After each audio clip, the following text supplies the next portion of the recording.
Evangelist, the wrath of God, part 5. And you may have done and yet also at Sabri or Motichum TV. Easy pay.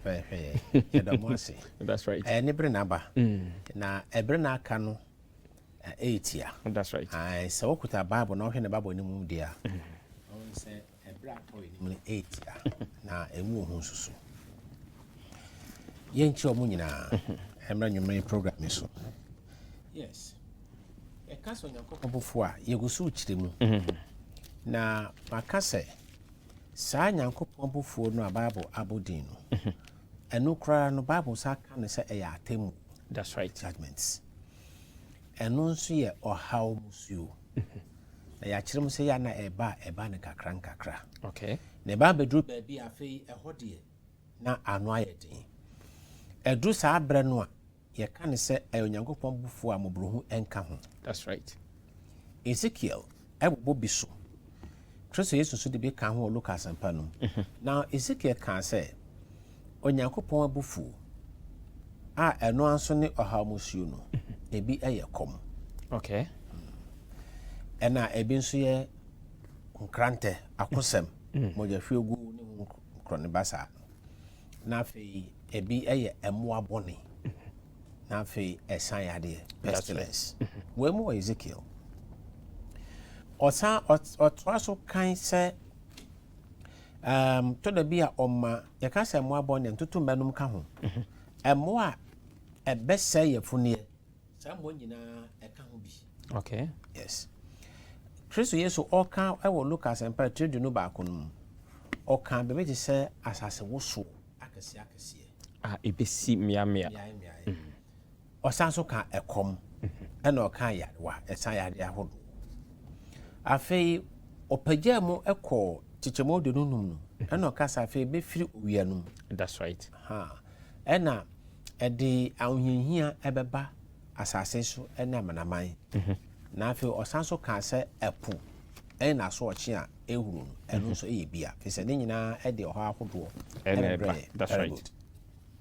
Tie kasa yakopɔ bufo a saa nuoma yi e se yedi ani di akire se esisi a o se ebisa se de na asie no ye obi wo ho a brone beka se normal ene ya betena enti esia ye nka hu se wedi yakopɔ na ne ye kasa no. Okay. Ni obi wo ho se wedi ano ye din kakra chenka ne de no na se yakopɔ ono wo kasa on se wo mo bempo ano no ebeti nya mekan ase se wodru po ano na sa asoche ne ebobo ba wo gina epona no a ye asoche ne bi wo ha ebegu a enka ba bi wo gina no se bi wo so ano wodin ba bi wo gina kra na timi kra ba etra. That's right. Popite ho no se no asoche we dey ano wodin sa na ne ma ye kan ye metie ye wo ekom no se sika ni obotom a menka se ekom aba da bi. Okay. Ye ka ekom a sika wo obotom nso na dwani ni ho a wo nya bi ato.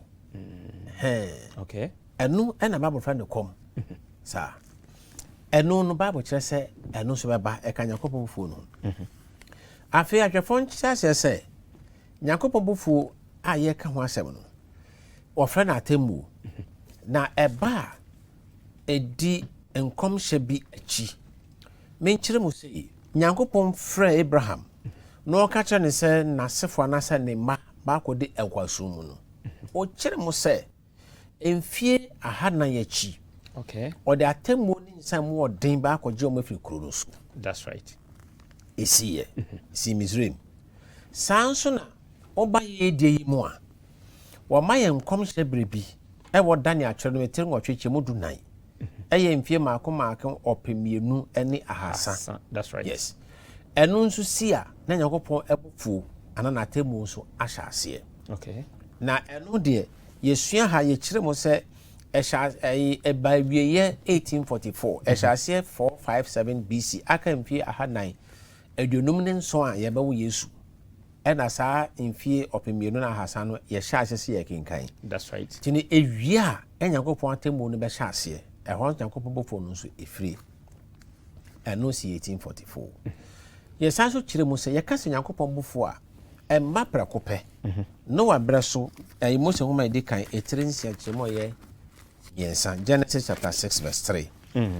One say Nyankopɔn ka no ho say o man ne honhom entena enipa mu nkosida so no nso ye honam enti obetwa ne nkwa na so ne nkwa na bɛyɛ wɔ ha ɛna aduonu. Very good. Na if sɛ Nyankopɔn ka sa na pɛ sɛ ɔkyerɛ mu manipa te ahyɛ sɛ wɔma wiase no saa bere no emfie wɔ ha na aduonu obetwa mu nyina mu nkwa na so. Okay. Sa enti ne ɔne no even na kyerɛ sɛ nyɛ sɛ bia nipa bɛnyini anya 120 years. Dabi sa na ne mum sa generation sa wɔn to aso no wɔma wɔn emfie wɔ ha aduonu ɛyɛ adom bread ma wɔn afei deɛ no sɛ yɛ ɛba wɔn. Yes, ɛtɔn ba wɔn so. Okay. Sa na ɔkyerɛ mu.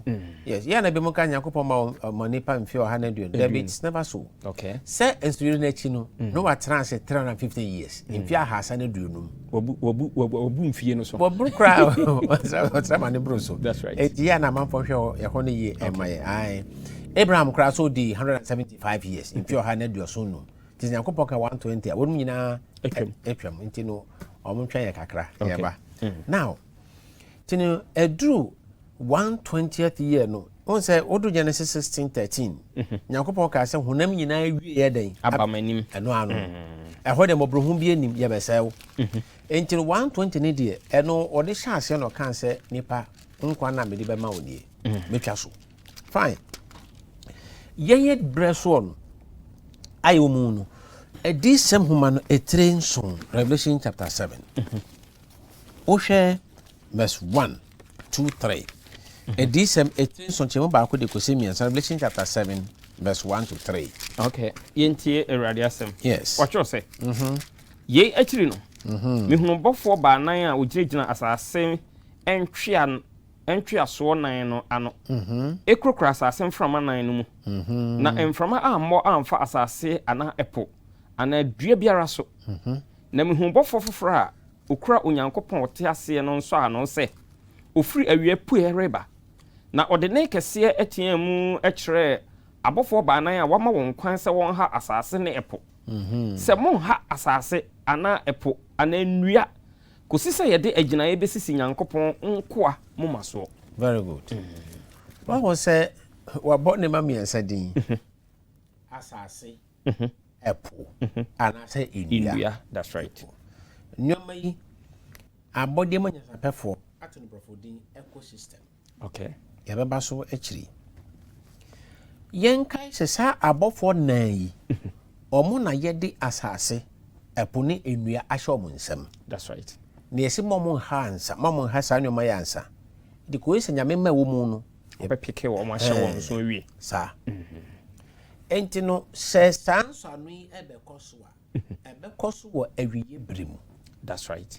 Sa enti sɛ yehu sɛ nsakyerɛ bi aba ɛpo so aka wia aka nnua pɛ ɛsɛ nipa hu sɛ deɛ nkɔmhyɛ ne ka yɛ sɛ ɛbɛba no ɛna efrase a ɛbɛ mu na ɛno ɛyɛ Nyankopɔn abufuo no ɛka ho bi ka adɛnti na abɔfoɔ no a ofiri epuye no ɛde ani kɛse akyɛm ɛka kyɛ abɔfoɔ no ane sɛ wɔse abɔfoɔ no yɛama wɔn tumi sɛ ɔmo ha wiase ana ka Nyankopɔn abɔ wiase nipa nkyerɛ mu no no kura soma na abɔfoɔ sɛ ɔmo bɛha wiase na sɛ biribi ɛkɔ so. That's right. A Nyankopɔn na ne nye ho ɛhyɛ na bufuo saa ɛnti Kristo wɔ kyerɛ mu no on sɛ Luke 21:25 baabi ɔka sɛ owia no bɛma yɛn nsɛnkyerɛnne ɛna ɔde ba amanaba nso bɛyira wɔ asase so nipa bɛtɔ bra na epo ni asochi a ehunti. That's very right. Good.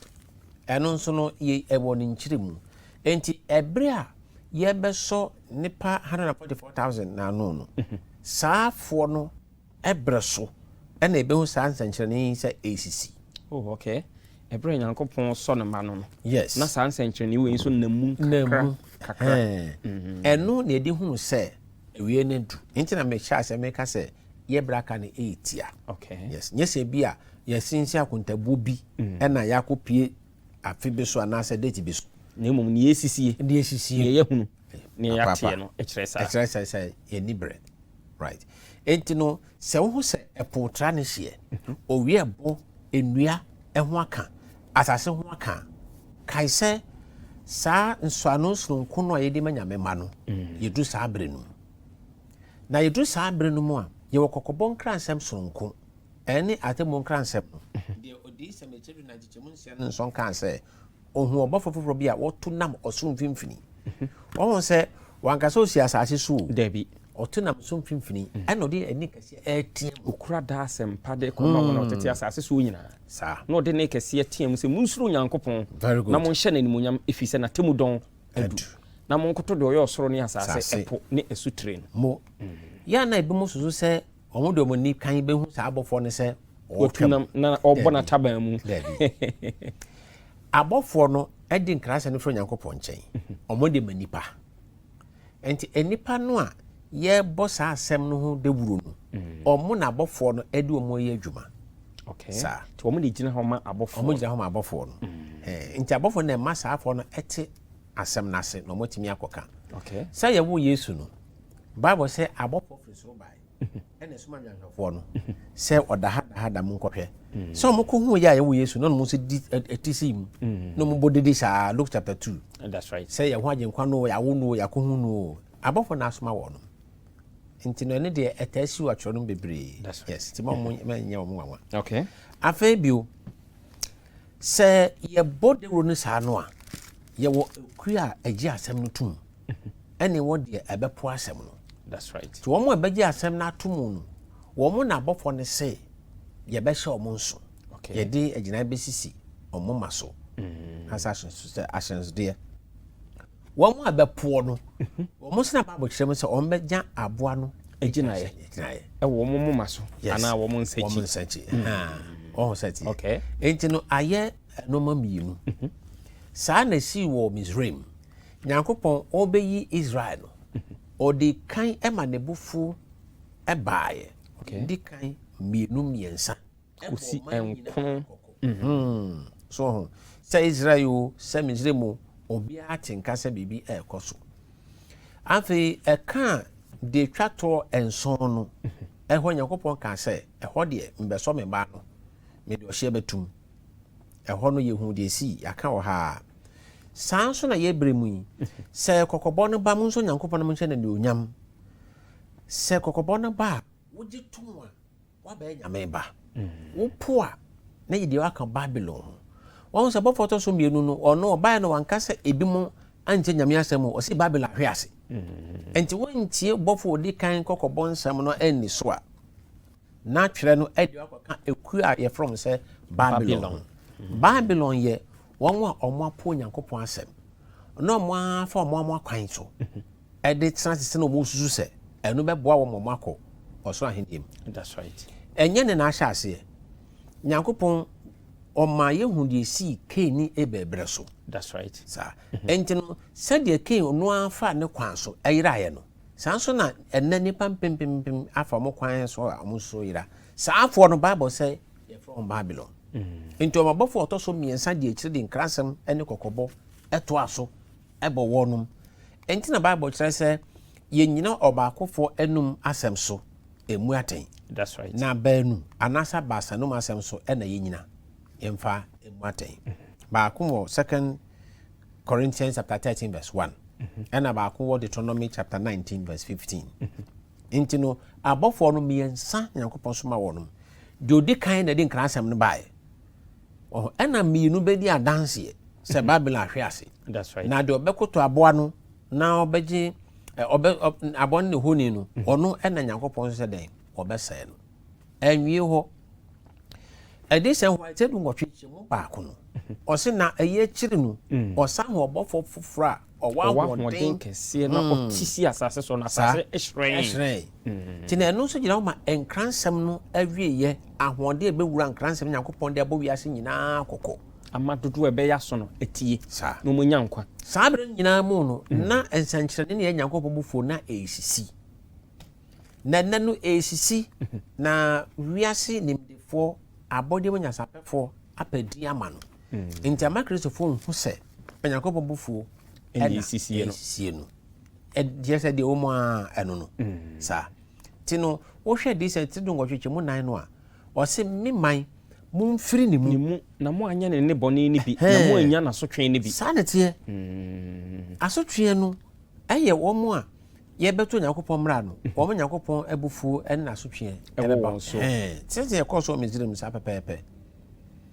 enti no bɔfoɔ no saa toa so kaa sɛ wɔyɛ akyiri no ɔho abɔfoɔ nson sɛ nyɛ nan biem okay nson no pie firi onyankopɔn ntomadan mu wɔ soro baabi a pamadaka no si apadaka no mu na mmaransɛm du no wɔ that's right enti no abɔfoɔ nson na ba no mbɛhwɛ nyankopɔn bufuo agu wɔn a ɛto nyankopɔn mmara no yɛde bɛhwie bufuo agu wɔn so nti wɔn mam kan sɛ wɔn ate mu deɛ ɛnka wɔn a nyankopɔn ahyɛ wɔn so anaa wɔn a wɔyɛ nyame mma a wɔayɛ sitie ɛde ama nyankopɔn asɛm no ɛnka wɔn no sɛnea anka nyame mma wɔ Misraim no saa nso na ɛnka nyame mma ɛwɔ ɛnna wiase mu wow yes enti no sɛ wohwɛ abufuo na ɛbɛba no a yɛhwɛ ɛkɔm yɛhwɛ ɛsan yadeɛ asase so akɛseɛ yɛhwɛ akosɛm yɛhwɛ nneɛma ehudeɛ yesu ka sɛ hudeɛ bɛfiri mmeammea aba yɛhwɛ nsɛnkyerɛnne bɛsi owia nom yɛhwɛ ɛpo ɛbɛtra ne hyeɛ nneɛma wɔ nyinaa ɛyɛ onyankopɔn bufuo a awie bere mu no ɔbɛgye mu kakra okay bɛ ɛno no yɛ ahyɛseɛ nti ɛno no kɔ so na afei bɛduru point bi a nyame ahyɛ ne ma nso awie no ansa na ɔmabɔfoɔ no kwan ma ɔmo de the last 7 no aba ɛno na wo sɛ no deɛ ebi nka nyame mba deɛ ɛkɔ so seesei deɛ nyina bi kan nyina bi kan nso nyankopɔn ɔbɔ ne ma ho ban okay na the last 7 deɛ no mpo no ɛmma prɛko pɛ ɔn sɛ Amos 3:7 Amos ma ne 3 miɛnsa kyɛ mu nson awurade nyankopɔn yɛ biribi gye sɛ oyi ne tirim pa di kyerɛ ne nko adiifo ansa saa ne teɛ enti ansa na deɛ twa to nson no kora bɛba no ɔmo nnwuma no ɔmbɛdie no ɛho mframa na sɛ ho mpopuruwa no ɛba sa so kakra sɛ bɛ nyame mba bɛhunu sɛ ɛbufuo no a mmɔborɔhu nka ho no ɛbɛba wow ɔwo sɛ abɔfoɔ nson no deɛ ɛtɔ so mmienu no ɛyɛ adisɛm ɛtire du nsia Revelation chapter 16 wɔhwɛ kyekyɛmu mmiɛnsa no a ɔse ɔbɔfoɔ a ɔtɔ so mmienu no abɔfoɔ nson no ɛmu baako a ɔtɔ so mmienu ɔkyerɛ mu sɛ ɔno ɔhwie nyankopɔn bufuo no ɛgo ɛpo so na ɛpo bɛyɛ te sɛ deɛ wɔwuo no mogyaa that's right na deɛ odi kan no ɛkɔe na ɔkɔhwie ne kuruwa no egu asase so na nkudaa bɔne a ɛtutuo ɛba nipa a wɔwɔ aboa no agyinaeɛ ɛne wɔn a ɔkɔtoo ne honi no ɛso na deɛ ɔtɔ so mmienu ehwie ne kuruwa no egu po mu yes na ɛdane sɛ awufuo mogya na ɛpo no mu mmoa nyinaa wuyi enti no ɛbɛdu baabi no ɛpo bɛdane te sɛ awufuo mogya na ɛma no prɛko pɛ because nyankopɔn ɔyi ne tirimpo no deɛ kyerɛ ne nko adiifoɔ nti ɛbɛhyɛ ahyɛ kakra yɛbɛbɔ video baako mmienu a ɛdi kan yɛmfa nkyerɛ baabi yɛduru yɛmfa nkyerɛ mu that's right adɔfo no sɛ medi ka ka wɔ ahyɛseɛ no ɛnɛ yɛwɔ videos maako 13 because nsɛm a yɛka no ɛyɛ den sɛ wobɛte aseɛ nti ɛsɛ yɛkɔ the extra mile sɛdeɛ ɛbɛyɛ bɛtumi ama wɔnya nteaseɛ no kama nti videos yi ɛba bɛyɛ bɔ so baa ɛbɛma agya apaeɛ nti production sɛ wɔayɛ crowd of videos 1 to 2 madaroma mu romae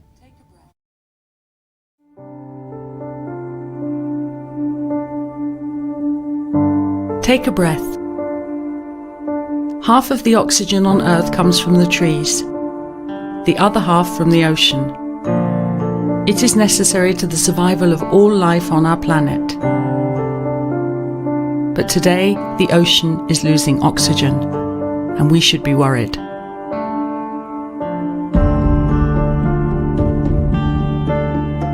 Deoxygenation is a complicated word, I guess, for something which is relatively straightforward in one sense, and that's the fact that the ocean, like the atmosphere, contains oxygen, and it's the reduction in the amount of oxygen available in the ocean.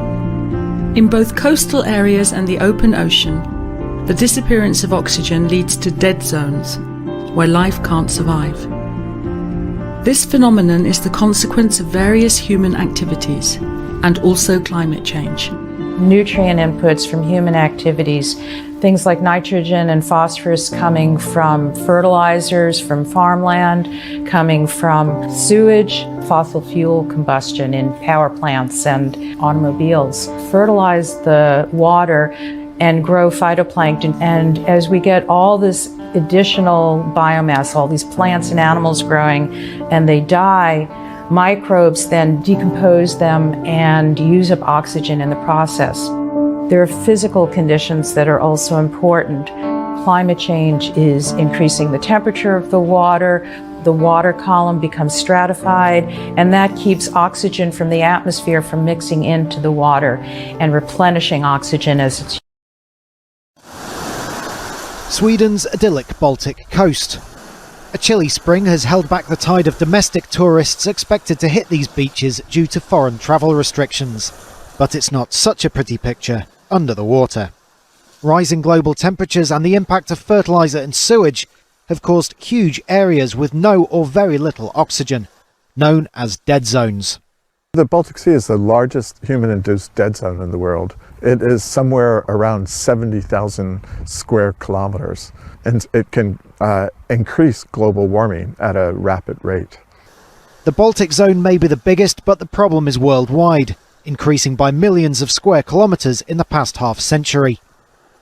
The so-called dead zones are either in small pockets along the coast where they lose or gain oxygen according to the seasons, or they're far out to sea where they can be pretty much permanent, cover vast distances, and they get worse the deeper you go.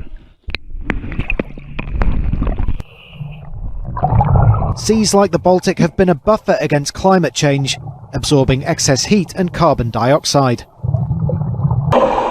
But tests have shown that as surface water heats up, oxygen from the atmosphere can no longer get through, creating the dead layer beneath. So sea floors that should be full of vegetation and life are empty. It's one of the reasons cited in cases where thousands of dead fish have been washed up on beaches. Solutions have been tested in the Baltic, such as a wave-powered device to pump oxygen down below. Sweden's idyllic Baltic. Ɛfa quotations ne nsɛm a wɔka no yɛhwɛ sɛdeɛ ɛteɛ. Fine. Yɛmmisa ahwɛfoɔ so ɔmɛtumi aboa yɛn a. Sɛ Nyankopɔn de yɛbaa wiase, yɛbɛto ɛpo. That's right. Dan bɛn na yɛate sɛ ɛmframa a ɛwɔ ɛpo mu no asa. Ɛmmoa ɛte ase ɛwɔ po mu no home de tena aseɛ no. Efiri ase a ɛsɛ firi po no. Ɛsɛ firi po no. Na ɔmo ato din sɛ deoxygenation. That's right. Ɔmo sɛ nnua atwa yɛn ho ahyia no yɛnya ɛmframa firi mu a yɛhome. That's right. Oxygen. Oxygen. Ebi nso ɛwɔ ɛpo mu. Mmienu eka bom ɛma yɛnya home. Saa na nhwɛmu akyɛ na yɛ nokorɛ. Bible ka to so. Fine. Ɛyɛ dɛ na afei yɛka sɛ ɛmo ɛwɔ ɛpo no mu ewu. Na ɛpo ne fa bɛ kora mo yɛfrɛ hɔ dead zone. So ɔmo hwɛ video ni here. Bon so ɔmo yɛ world map no areas bi ɔmo de dot kɔkɔ bɛ na sisi hɔ. That's right. Ghana so ɛka ho. Yɛsɛ ɛhɔ no abo bi ɔbɛfa nsuo mu hɔ bia na ɔnya mframa nhome. Ɛnje sɛ bi a wɔkɔ akyiri kakra.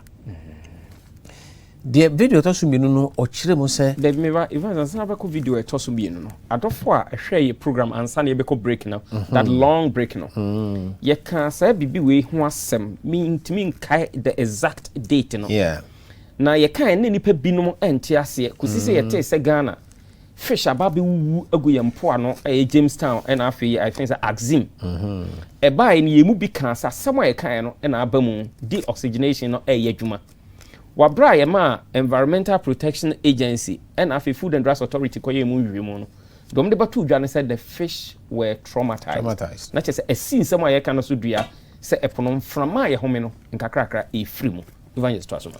Very good. Entino saa no mayi Yesu kan se epo na so oche behu. That's right. Na Bible e che Nyankopɔn bufuo no ana ka to so se epo no be dane se wo fomu ja. Sesi obi efiri mu anase obi ewu a just homi efiri nipa no. That's right. Asa we jaha ne homi mu eno homi homi twato yes se wadan dote tena mfitiase no Genesis 2:7 Mose ho ma de kan 3 minutes mu so Nyankopɔn perform dote eno do nwuru nipa na nipa da ho eno se na ohome homi agu nipa nipa ba yo okrate asefo. That's right. Enti homi ni firi epo no mu a epo no ewu ɛno mo yɛ no so mo de machine na mepo no so a omo se omo de mframa agum ɛno me ya brɛ epo kakra kai oho na nya no nko eno ye bofo otoso mienu no wo hwe bofo otoso 9 no a ono so de nsa beka wia no eno etre dunsia no a chichemu nwotwe ni enkron ewia na fe yabo video miensa de ko 3 to 5 okay into Revelation chapter 16 verse 8 say na de otoso 9 no hwie de kuruwa no egu owia so na oma oja ahoden se emfa nhyehyɛ nipa sa hwe 9 no hwe ade fa 9 no say na wode ahuhuro kɛseɛ hyehyɛ onipa hyehyɛ onipa yes na ɔka onyankopɔn a ɔwɔ ɔhaw musuo yi so ahoden no din ho abususɛm na wansakyera wɔn adwen anhyɛ no anionyam so ho nyankopɔfo ne bi no enti no sɛ owia no ɛbɔdom papasuo bi ho sɛ da bi ɛnyɛ se na wia ne bɔ na nipa adwen ama so a abususɛm a na ɔbɛka fisɛ sɛ wɔbɛka biara no nyɛ nokorɛ that's right ɛno bi na ɛto misremfoɔ no deɛ ɔmɔka biara no nyɛ nokorɛ na ampa so yɛnhwɛ sɛ owia no ahoɔden kane no ɛne nnɛ no ɛte sɛ yɛmfa video 3 and 5 nkyerɛ 3 to 5 nkyerɛ production video 3 and 5 Madaroma Munro Famayen 3 to 5. We move on now to the devastation in the West. The Dixie Fire in Northern California raging right into the record books. The state's third largest wildfire in history now, with little signs of slowing down. Several people are missing. Heartbreaking images out of the gold rush era town of Greenville. Dozens of homes and businesses now gone. ABC's Zareen Shah reporting tonight from the fire lines. Tonight, the largest wildfire in the nation continues to torch communities across California. The Dixie Fire rapidly exploding across 4 counties, burning nearly 450,000 acres, overwhelming firefighters. The containment level dropping overnight to just 21%. Authorities say 4 firefighters injured fighting the blaze, 1 recovering in the hospital. 5 people are now missing as the devastation of the fire is starting to emerge. More than 260 homes and businesses destroyed. In the town of Greenville, nothing but charred foundations and piles of ash. It looks like this for blocks. Homes and buildings that have withstood the test of time for over 100 years decimated, and car after car like this. Metal from this car turned into a puddle on this road. We went to the nearby town of Quincy, where residents have been evacuated, and met Teresa Hatch, who says she doesn't know where she and her family will go. How are you supposed to start over? Where do you even begin to start over? Look at all these people that are misplaced now. Where are they going to go? More than 90 fires are burning throughout the West. The smoke from those fires spreading as far as the San Francisco Bay Area, causing residents to keep windows and doors shut. Even in Las Vegas, where the world-famous Strip is now hidden behind a smoky fog. Extreme heat and historic drought are now contributing to what is becoming the worst fire season in California state. A state of emergency in Colorado, with thousands of people fleeing.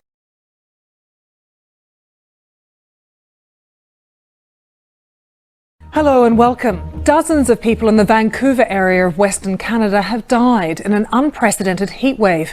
Police say they've responded to almost 70 sudden deaths since Monday. Most of those who died were elderly. It has been extremely hot, temperatures very challenging. A new all-time record of 49.5 degrees Celsius, that's just over 121 Fahrenheit, was set on Tuesday. In the US as well, it's been hot in the Pacific Northwest, dangerous heat levels there. This is Portland, Oregon at 46.1 Celsius and more than 42 Celsius in Seattle as well. We're going to take you live to Seattle in a few moments. We'll also be asking how much climate change is contributing to the heat. First, though, this report from Tim Muffet.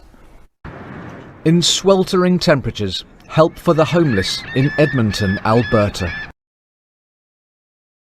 A state of emergency in Colorado, with thousands of people fleeing their homes as 2 fast-growing wildfires fueled by hurricane-force winds destroyed hundreds of homes.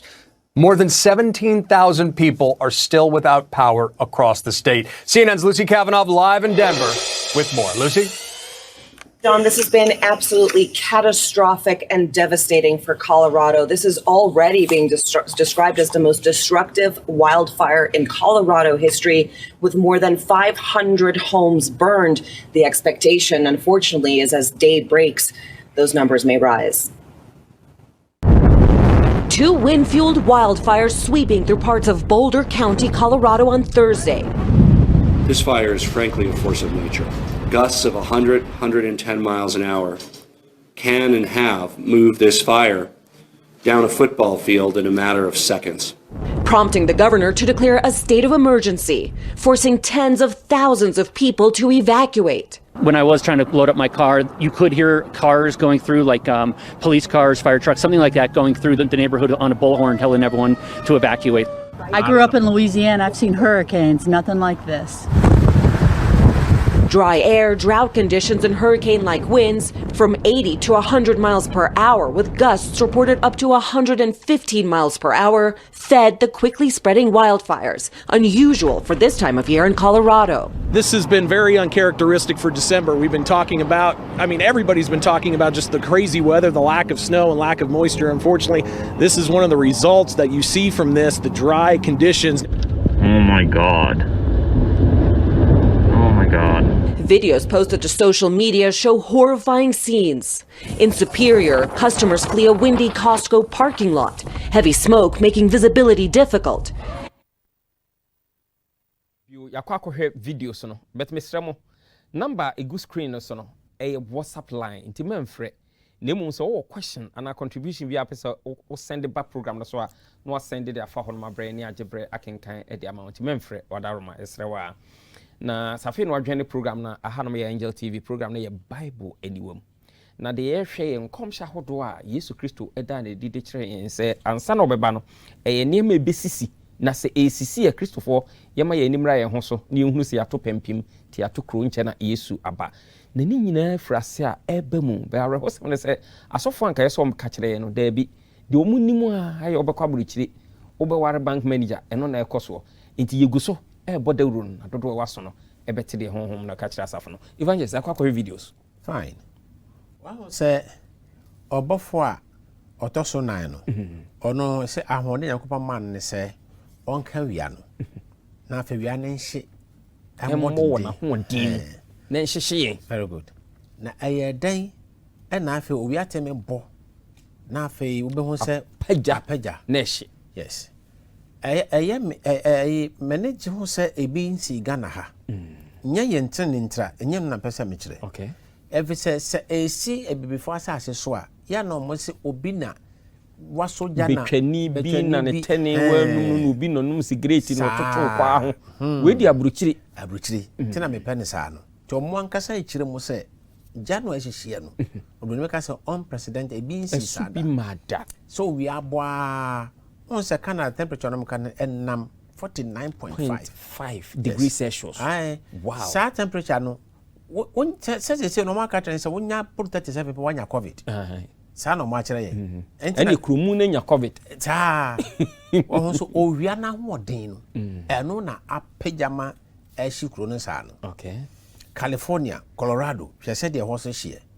Kristo kan say ensentrani besi owia no. Bofo no so kire say nyakopo bofuo no ye de ahode ma bofo no say omma wiane ano nya de mo na hoden mu so enti nipa pepe say ode na adwene be kire mu so no wo ba twere konkron no mu a wo hwe ne babo niwa mu a on say ayo nyakopo bofuo that's right sa bre no mu no ene so 144,000 ano ti ya na omo bisa senti 144,000 de be ko bia owie na ebo na nkasa won tini kasa ase na benda no what 144,000 ase so okay yes enti no wenu mu kire se biribi koso na se nyame ma adwen eba so tina bofo no di kan se mo nso nyankopon na mo hye na ne onyam na temu don edu na temu nso ye di mransem du ne bebu ya aten e mranso na mo mpai so enti no de asisi no se de nipa akata ye ne sisi yaso efi nyankopon mransem hu no eno ka hu bi ena ne ekoso no mo ntimi nti ase no enyo wia no nkwan ebo no ye hye ne oma no ka ho ye mo video de eti no 6 to 9 ye panto aso nkyira asem no mo nkyire mo me nhwa de production video 6 to 9 and also more room for my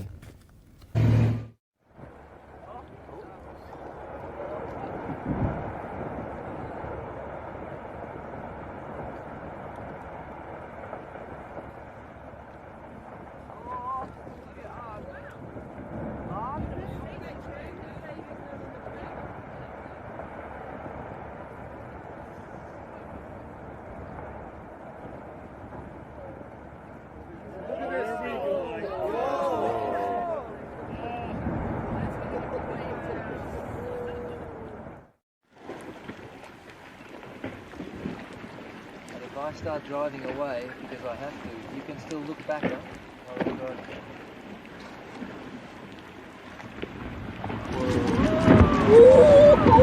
Okay, sit. Sit.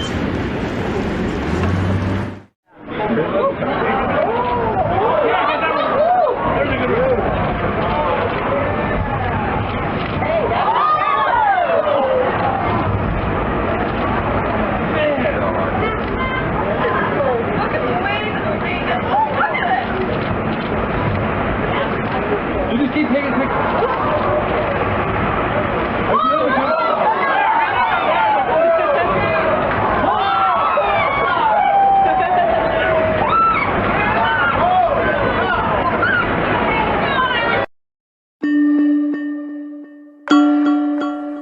This is Waladuna Mosque in Jakarta. Its roof is in ruins. Moss covers the walls, and seawater flows through every corner of it. The last time people prayed here was in 2001, back when it was above ground. Today, it's a warning sign. It signals what could happen to Indonesia's capital city if things don't change soon. Because even though Jakarta faces the same rising sea levels as other coastal cities around the world, that's not quite what we're looking at here. Jakarta is sinking.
Mo kwa babiu afei de em se mo temase but ebinum de oyɛ den a mo bɛfrɛ calls no your friends your messages no gusu a eba wo hwɛ ha no say good evening evangelist. The video you showed this evening is very terrible and amazing.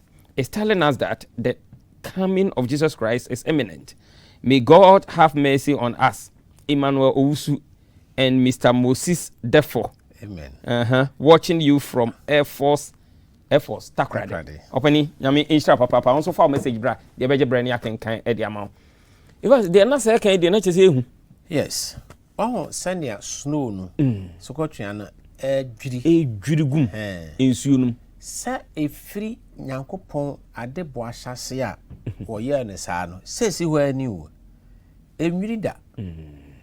Nansen ya owia na hyase a ebo dendenden no. Ena kofa ohyew mana cancer skotwe na na ne no. Ti ena ne saa no a ne nyina akogwa pum. Epo so de ka woni hye. That's right. Enti egu mu saa no ena Yesu kan se epo betra ne hye. Country embrofo say the sea and the waves roaring. Epo na so che wu. Ni kire mu na ye kan. Fi se epo beto wu fi na wote se epo no. Ebo je se ye kan say dia. Say en kan ni wechi agro na ede. Very good.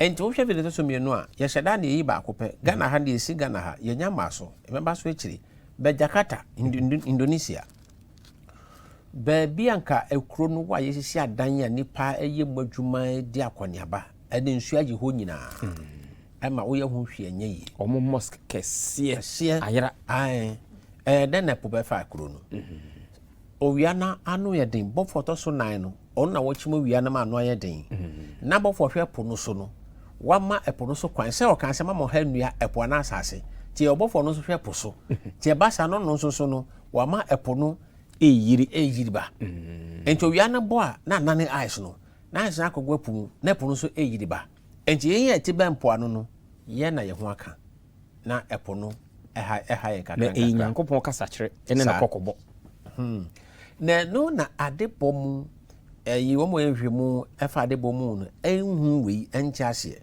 eno mo de aba ene ne video to so yi miensa ne na no ewo batch we won se mo kire mo se se epo no yiri ba sa na se ice no ena ne gwa punu na se epo no yiri ba enkura wo wiase nyina no be hye nsu ase kakran ene video ne yi no nsu no be ba be kata ya asase so ewo brebi na wo brebi na video to so na ndi kire mo yi video to so na ne kire mo se sisi wo 2022 omo de by last year match omo ma wiase enfie aduoson wotwe 78 years na aka wiase abode mo nyasapefo na ekasa no omo sisi yeja pono nkoa se eno nkwa yire mfa wiase a aka enfie aduoson wotwe ebekata asase no so that's right eno ye wo yi oja na ehia ni firimu eno man ba wo de ka ho de na esote so on yame kire no yenti yes yenti enti no epo betra ne hie no eno ye onyankopon bofo ni bi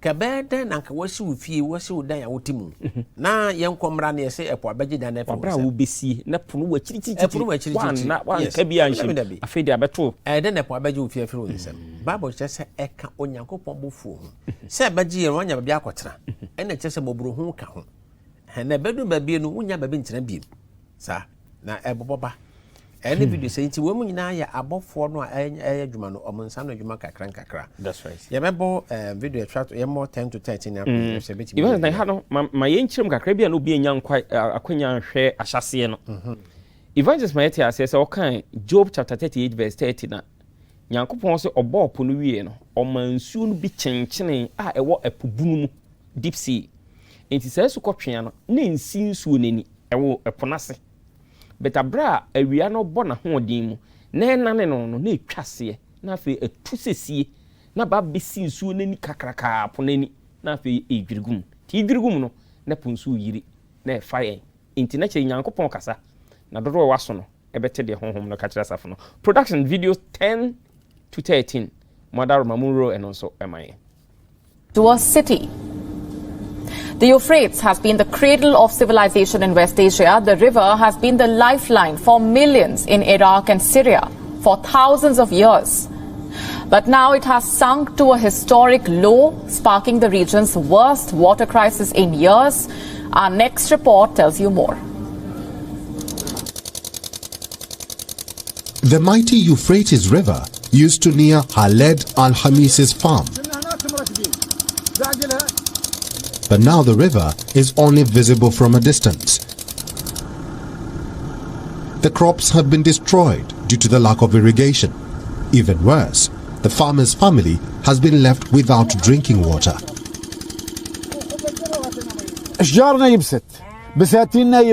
We are completely deprived of drinking water. The women have to walk 7 kilometers just to get a bucket of water for their children to drink. Al-Hamis is among millions of Syrians who depend on West Asia's longest river, Euphrates. Water levels in the river have hit record lows. Neighboring Iraq has also been affected. Both Iraq and Syria have been dry countries. Despite this, the current drought is unprecedented. Rainfall. Euphrates was the longest river of Western Asia, but now a large portion of the Middle East lost freshwater reserves rapidly during the past decade. New data revealed an arid region of Tigris-Euphrates basin has become drier due to human consumption of water for drinking and agriculture. The research team observed the Tigris and Euphrates river basins, including parts of Turkey, Syria, Iraq and Iran, and found that 144 cubic kilometers or around 117 million acre-feet of fresh water was lost from 2004 to 2010, the roughly equivalent to the volume of the Dead Sea. About 60% of the loss was attributed to the pumping of groundwater from underground reservoirs. When a drought shrinks the available surface water supply, irrigators and others turn to groundwater. According to Jay Famiglietti, an alarming rate of decrease in total water storage in the Tigris and Euphrates river basins, which currently have the second fastest rate of groundwater storage loss on Earth, after India. The rate was especially striking after the 2007 drought. Meanwhile, demand for freshwater continues to rise, and the region does not coordinate its water management because of different interpretations of international laws. The drying up of the Euphrates River have revealed ancient archaeological sites, some of which were unknown until now. Now to a dire warning about climate change. According to a new report, experts say that we have until 2030 to avoid catastrophe. It also says if unprecedented changes are not made and made soon, there will be irreversible damage to the planet. The report focuses on what could happen if global temperatures rise by more than 1.5 degrees Celsius or 2.7 degrees Fahrenheit. It would likely mean more erratic weather, dangerous heat waves, rising sea levels, and dying coral reefs. CNN meteorologist Ivan Cabrera is in the International Weather Center following this story. And Ivan, what more can you tell us about this very dire warning? Yes, so 2030, I mean, we're talking about 12 years at this point here, getting very close. And of course, all the while, I mean, we've already seen climate change take its toll on the planet. So yes, another climate report and more bad news. This one, of course, from the Intergovernmental Panel on Climate Change. And I want to Now to a dire warning about climate change. According to a new report, experts say that we have until 2030 to avoid catastrophe. It also says if unprecedented changes are not made and made soon, there will be irreversible damage to the planet. Yakwa videos bi tienko evangelist on yenyi nkyeremu wabra di dwumadi no eba na wie. Fine. Where the emoda ho. Was say Esubonten Euphrates. Awe. Na ewe the beti na nyina no ewe. Na no no Bible ka ho asem e wo de cemetery nsia e tredunsia no. Okay. Se eno so eyi Nyankopɔ bofuo no den e de kire. Enti abode mu nyasapefo kɔnhwemu no. Omo da betu dwa se de man se kokɔ no de. Enru the year 2030 na just aka mfie nwotwe. Omo hwemu no de. Mfie nwotwe twam a na se yentimi anya ho hwe yade a mfie nwotwe no twam wi a yentimi ntan wi ase no ahotomo bi kyese wo be wonsa wewu kyese ye be wu saa na kyese omo de enkwa aka ma ya asase no kyese na aka mfie nwotwe. Wow. Ha wo hwe na ma sisi no a ena na ma ekire mo se anya mo de no na me de adwuma Bible kire se ye wo bone ahodo bi a ye ya Nyankopɔn mfa nche na saa bone no wi ase edi nani a kire ho ye saa bone ye saa bone no intini twa se yes asunsun sanso no so eba eno ne yefra se ye hu ena science fo ne yekobusa omo yo yeta mo asesa mo je brehwe adwumadi no Nyankopɔn hyamo da sene.